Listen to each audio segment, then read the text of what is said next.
Hi there guys, my name's John from activejr.com, and in this video I'm doing a first ride impressions of the Garmin Edge 1030. Now I've had this device for a few weeks now and I've taken it through a couple of rides, and what I wanted to do is to share my first ride impressions with you and some of the things that I've discovered. Now, before we get started, I just want to say thank you very much to everyone that's subscribed, everyone that's liked, everyone that's commented, and everyone that's given appreciation for these videos. So thank you very much. It is really appreciated. If you've not subscribed, please subscribe to my channel if it's your first time here. And if you like this video, please give it a thumbs up. But thanks very much. So let's get straight into the video now. So the Garmin Edge 1030 comes with numerous different updates, from TRENDLINE routing to Strava life segments to a new improved battery life of 20 hours and a whole host of new features. Now these are on the screen right now. I'm not going to go through them all, and I will go through them in my main review, but this review will just be covering my first ride. So unboxing the Garmin Edge is like unboxing any Garmin product. Inside you get the Garmin Edge 1030, you get the mount, which is the out front mount. Yeah, you also get a USB cable. You also get a stem mount and the documentation. That's pretty much it in terms of the unboxing. Won't spend much time on this. There's plenty of other videos on YouTube that show you unboxing videos. What I want to do is actually show you the device and also give you my first impressions. So looking at the device itself, the buttons, as you can see, have been moved to the bottom along with the USB port. So the charging is done when you remove the cover that goes off. On the back of the device is a new micro SD card cover, which gives it a bit of waterproof protection. And also you'll notice as well on the back there is the standard Garmin mount along with the gold coloured electrodes. Now these are used if you're using it with the Garmin battery, which extends the Garmin battery life. So when you turn over the device, you've got the 3.5-inch screen, and this is pretty easy to see when you're out on a ride. Now let's get into the main part of the review, where I'll take you through setup and pairing with sensors. Setup for the Garmin Edge 1030 I found was really easy and really straightforward. Now Garmin have obviously been listening to their customers and have started to improve the setup process. Not only is it easy to follow and easy to do, one of the things that I noticed is that when you are syncing the device and sending your user data across, it actually sends all of the user data, such as your age, your weight, all your power meter settings, all your heart rate settings. You've already got them set in Garmin Connect. And now the Garmin Edge 1030 has got ANT+ and Bluetooth Smart. I don't own any Bluetooth Smart sensors that I want to connect to my Garmin Edge 1030, so I've just chosen to connect ANT+. Now the ANT+ sensors are really easy to connect. All you need to do is fire them up and then you do a search. You can add them all at once, and this is fairly easy to do. All you do is click on the screen and add them. Now setting up the screens for the first time, you can have up to 10 screens with 10 data fields. Now I found this pretty easy to do, and exactly the same experience of when I've done other Edge devices.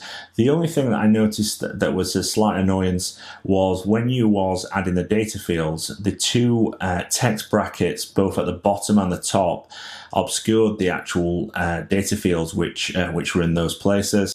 And if you had a data field where it wasn't clear what that was, it was sometimes difficult to be able to change that data field. But all in all, a pretty easy setup. So quickly talking about that menu and the new interface, it's got the new menu and interface that the Garmin Vivo Active 3's got, and I think it's pretty nice. It's really clean and it's really crisp. Now you will find some of the settings are under the ride profiles, such as GPS and GLONASS, because you can set these specific for that particular activity.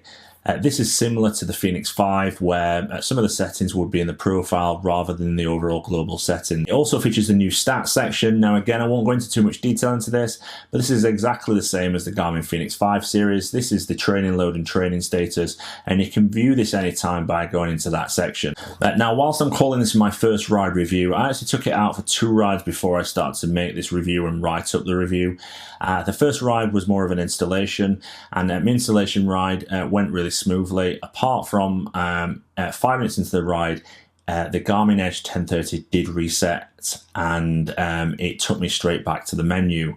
So it totally turned off. It then turned back on again, and I'd lost the ride, so I had to restart. Okay, so using my screen on the first rides, it is really easy to see and it's really clear, so that's a real bonus. One of the things that really did let it down on my first couple of rides was the fact that it did seem laggy at times, and it seemed to not respond to swipes when I was trying to swipe through the screens. Now, this is not something I was expecting, given Garmin had said they'd improve the screen quality. However, I wasn't expecting smartphone touchscreen capabilities, but what I was expecting is to be at least better than the 820 or the 1000.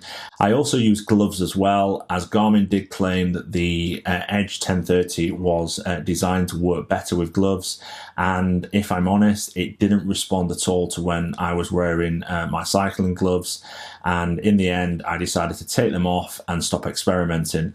So I'm hoping this will be improved over the next month when I'm doing my full review, but I will report back on this and I will let you know. Now, in terms of navigation, on my first ride, which was what I'm classifying as my installation ride, which was about 5 miles, I used the TRENDLINE routing. Now, I also plotted the route with Garmin Connect route planning tool and with my Fenix 5X round trip planning, and they both came out with the same route. Now, I'm not sure if it's down to the lack of routes in my area, which is very doubtful because there's quite a lot of routes and quite a lot of roads, or whether the two devices plus Garmin Connect Mobile is using the TRENDLINE routing capabilities. Now, I've reached out to Garmin to ask them this question, and I'm waiting for it to come back, and I will include that in my main review. Now, overall, the navigation with the TRENDLINE routing on the Garmin Edge 1030 worked really well. It gave me turn-by-turn directions, and it didn't fail once, so that's really good, and I was really impressed with it. Now, I didn't have much chance to play with it on this 5-mile route. However, I will cover that more in my in-depth review that'll be coming out soon. The second ride, I used the Strava app. Connecting the Strava route app for the first time was a bit cumbersome. It kept asking me to visit the Garmin Connect mobile app, and when I did, it wasn't immediately clear how to set up the connection. However, once I went into the messages section of the app, it then told me I needed to authenticate the app, which I did. And on the first try, it did crash my Edge 1030. Now, this may have been down to the app, or it may have been down to the 1030. I'm not sure. So again, I will do more testing on that. However, when I finally got it working, it worked really well. It gives me the direction prompts, and it really seems to work seamlessly, integrates well with the Edge 1030. It doesn't feel like a secondary app once you've fired up the route and loaded that onto your device. One of the things that I really liked is the new live segments from Strava, which is on the app. When you come up to a segment, it alerts you as it usually did. However, what it does now, it gives you your PR time, how far or how in front you are, and also the best time or the target you set. So I think that's really good. I think it's a real improvement. It also shows a map, so it shows you where your competition is compared to where you are. So I think this is really good improvement, and hopefully Strava and Garmin will bring this to other Edge devices, because I think it will be a good user experience for a lot of people. And the ride is pretty similar to how you end any ride on an Edge. You simply end the ride, and then it presents you with some data. At the end, you get your anaerobic scores, you get your VO2 max, and you also get all your other data, and then you can go into that and using the menus. Okay, so my first impressions, it's a really nice, well-built device. It's easy and painless to set up, and pairing sensors is really easy. The touchscreen is nice and big, but it's not as responsive as the Edge 1000, and I found it terrible to use with gloves. The menu is a big improvement, and the UI works really well. It does seem a bit laggy at times when using it. Now, this can only improve with software updates, and I'm hoping it will improve by the time I get my full review out. And also, in my view, it's crashing far too often to be a unit that you can rely on. Strava and TRENDLINE routing works really well based on my limited use. However, TRENDLINE does seem to give you the results that you get in the Garmin Connect Mobile and the Fenix 5. So I'm not sure if that was just an anomaly, but again, more testing will be done. And the elevation data is out comparing it to other data sources. But again, I need to do more testing before I give a further review on this. Okay, so my advice based on my initial first impressions, if you're thinking of buying this device, I would personally say hold off until more in-depth reviews have come out and people have given better impressions. If you are thinking about getting a Edge 1030 or an Edge 1000 or an 820, again, hold off until people have given their first impressions. So guys, thanks very much for watching this video. If you've liked it, please give it a thumbs up and also subscribe to my channel. Thanks very much, and I'll speak to you all soon.